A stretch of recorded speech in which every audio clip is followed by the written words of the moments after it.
Fala, torcedor, seja muito bem-vindo. Estamos recebendo hoje Diógenes Braga, candidato à presidência do Náutico pela chapa Avança Náutico e atual vice-presidente do clube.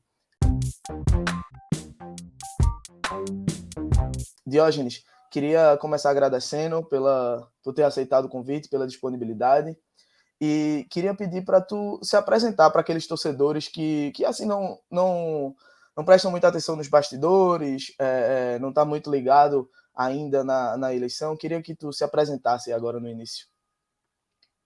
Bom dia, Júlio. Eu que agradeço o convite. Na verdade, eu venho aqui representando um projeto que se iniciou bem lá atrás, até antes de quando a gente assumiu o clube.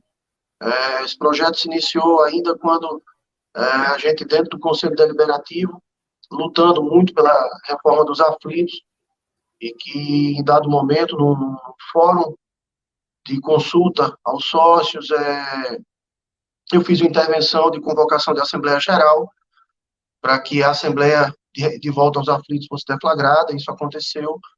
A partir daí iniciou-se o movimento da comissão paritária, e a gente, dentro da comissão paritária, brigamos muito pela volta aos aflitos. Em 2018 assumimos o clube, quando então a gente se colocou com a chapa nominada Resgate Alvirrubro, que se encaixava naquele momento a necessidade que o clube tinha de se resgatar a credibilidade, de se resgatar a competitividade, de se resgatar a autoestima.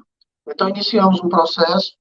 Esse processo, ao longo desses 4 anos, ele se desenvolveu, conseguimos muitas conquistas, conseguimos vários avanços que a gente tem colocado, e o maior deles, sem dúvida, a volta aos aflitos. E agora eu venho defendendo esse projeto com a ideia de continuidade, de que a gente continue avançando. Nesse tempo, você acumulou as funções de vice-presidente de futebol e vice-presidente executivo.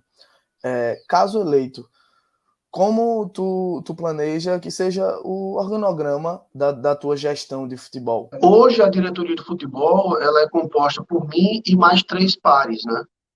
Então, esses 3 estão completamente preparados, completamente capacitados para estar à frente do futebol, e são pessoas com searas bem definidas já hoje, né?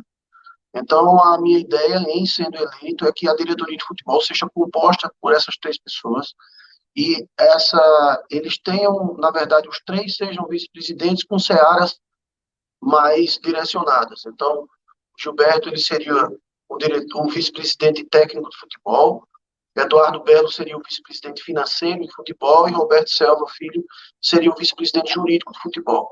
Então, eles teriam um nível de autonomia mais alto, os 3, mas cada um com a seara, claro, debatendo entre si, resolvendo de forma coletiva, mas cada um dominando uma seara que seja mais afim com os seus conhecimentos. Tendo um elo entre diretoria e campo, e já projetando a próxima temporada, na sua avaliação, você pretende manter o executivo, Ari? Você pretende manter a comissão técnica?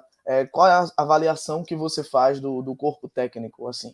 E pode falar já do elenco. Júlio, quando a gente olha para frente, aí eu entendo que essa é uma questão de planejamento da diretoria mesmo. Mas entendo que para a próxima temporada, caso eu seja eleito, eu preciso ser presidente do clube. Eu preciso gerir o clube. Eu preciso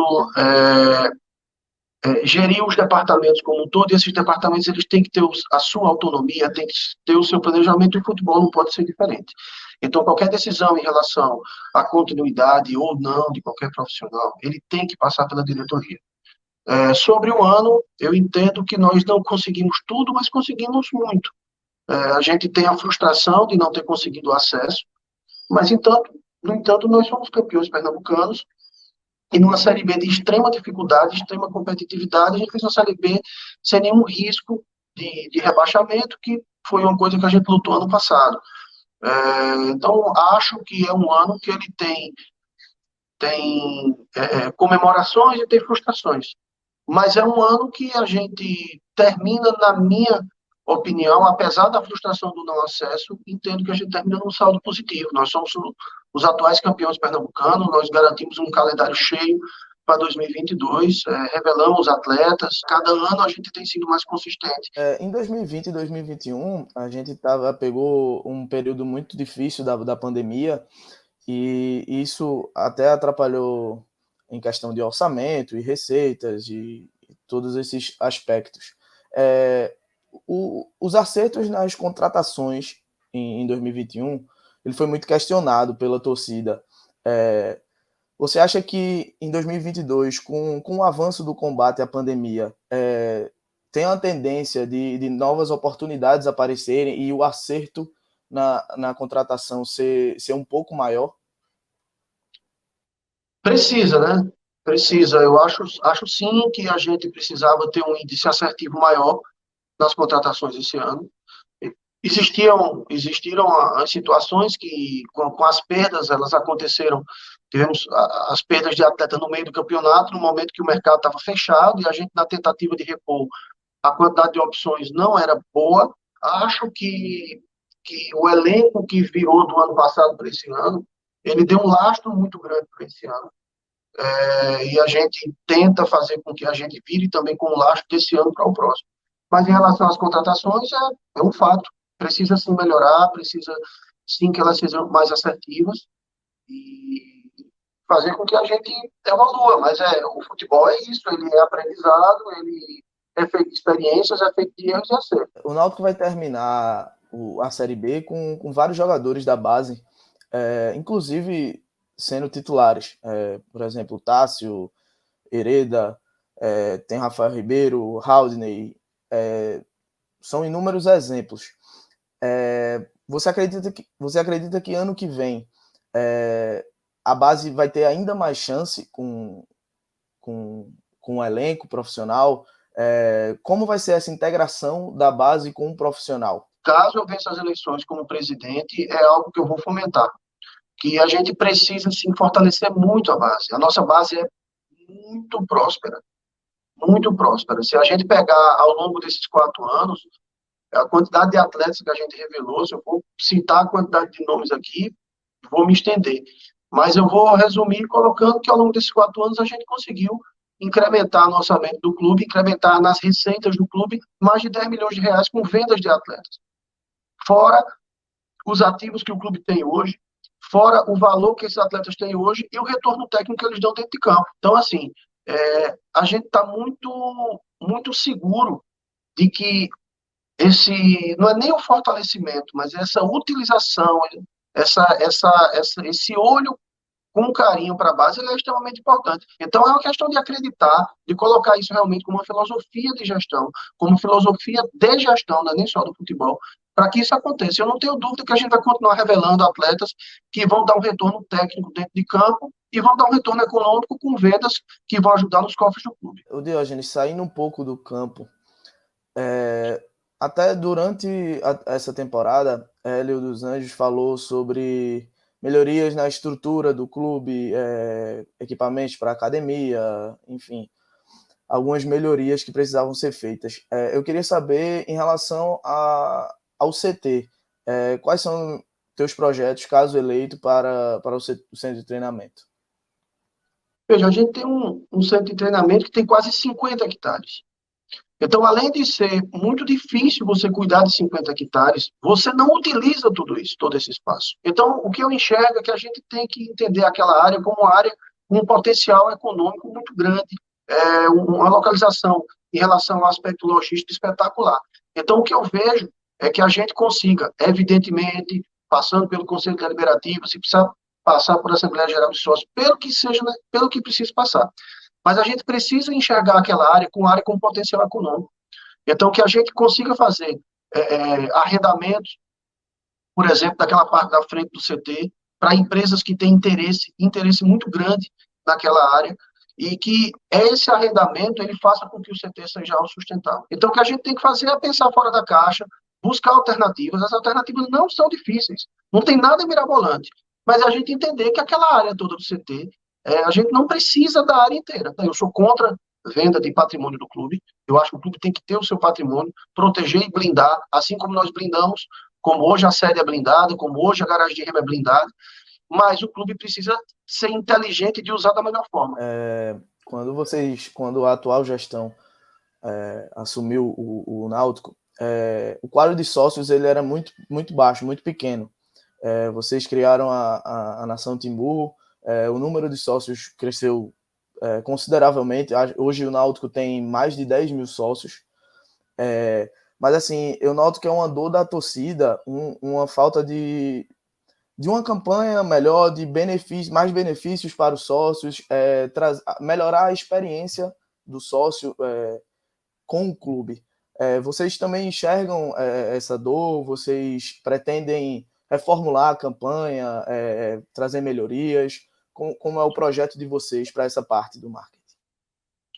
Veja, a gente, quando assumiu o clube tinha 1.800 sócios, certo? Hoje a gente tem em torno de 10 mil sócios adimplentes. Tivemos ações que foram muito exitosas, eu vejo a questão das camisas, por exemplo, a camisa dos médicos, que ela foi ofertada para os sócios adimplentes, como um reconhecimento aos profissionais da área de saúde dentro da pandemia, uma campanha linda.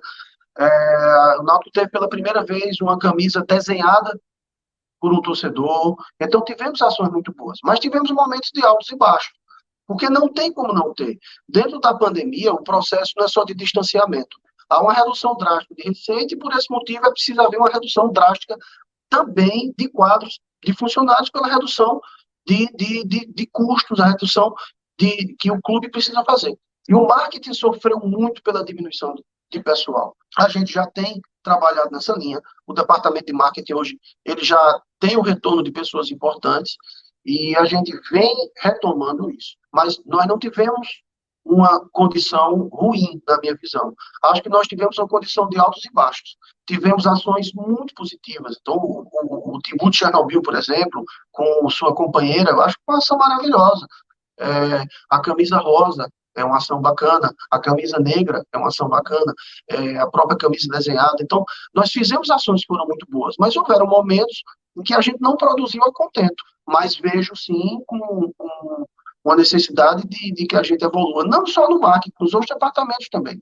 Na verdade, a pandemia, ela freou muitos projetos que a gente tinha. E vejo 2022 numa condição muito boa, como já falei, de uma retomada econômica mundial, em que se possa fazer tudo isso. Então, vejo realmente um ano muito próspero e o departamento de marketing, evidentemente, vai ser um dos departamentos que vai ser privilegiado com isso. Um dos nortes da gestão que você é vice-presidente é a política de austeridade. E, assim, durante a gestão houve problema com Gilmar Dalpozo, até o próprio Hélio dos Anjos teve um problema recente. Queria saber se caso eleito, você vai manter essa política bem forte na parte até do passivo, de diminuir dívidas, de pagamento, de fazer acordos. Isso vai ser um dos principais temas caso você seja eleito? Veja, eu acho que o tema mais adequado é responsabilidade. A gente, quando está à frente do clube, a gente tem que sempre defender o clube. E para que a gente cresça, para que a gente avance, é preciso haver, sim, responsabilidade nos gastos. Quem gasta mais do que o que tem não consegue evoluir. Então, se você pergunta, caso eu seja eleito, a gente vai ter uma política de responsabilidade? Sim. Vamos ter, sim. Rígida. Responsabilidade pelo respeito que a gente tem com o clube. Porque o que a gente enxerga é fazer um clube sólido ao longo dos anos. O que a gente tem é que ter um clube forte a cada ano. E para se ter um clube forte a cada ano, a política de responsabilidade ela tem que ser uma política de Estado. E eu tenho um devaneio, é que a torcida cobre dos gestores responsabilidade. Diógenes, para finalizar, por que o torcedor do Náutico merece votar em Diógenes? Por que Diógenes merece o voto do sócio no próximo dia 5? Porque eu não diria Diógenes, eu diria o nosso projeto. Porque a gente tem um projeto para que o clube avance, para que o clube evolua e para que o clube esteja a cada ano melhor. Para que a gente não corra o risco de ter que iniciar novamente um processo de resgate. Para que a gente continue vendo o torcedor com autoestima, para que a gente continue sendo campeão, para que a gente seja protagonista em Pernambuco. E uma frase que eu tenho dito muito, a gente tem que olhar para o futuro, mas sem esquecer o passado. Nós já sofremos muito no passado. E a gente quer estar à frente do clube porque a gente não quer sofrer de novo. Porque a gente quer ver um clube sempre crescendo. sempre melhor. Para quando a gente voltar para casa, ter a alegria que eu tenho todos os dias de ver meus filhos usando a camisa do Náutico.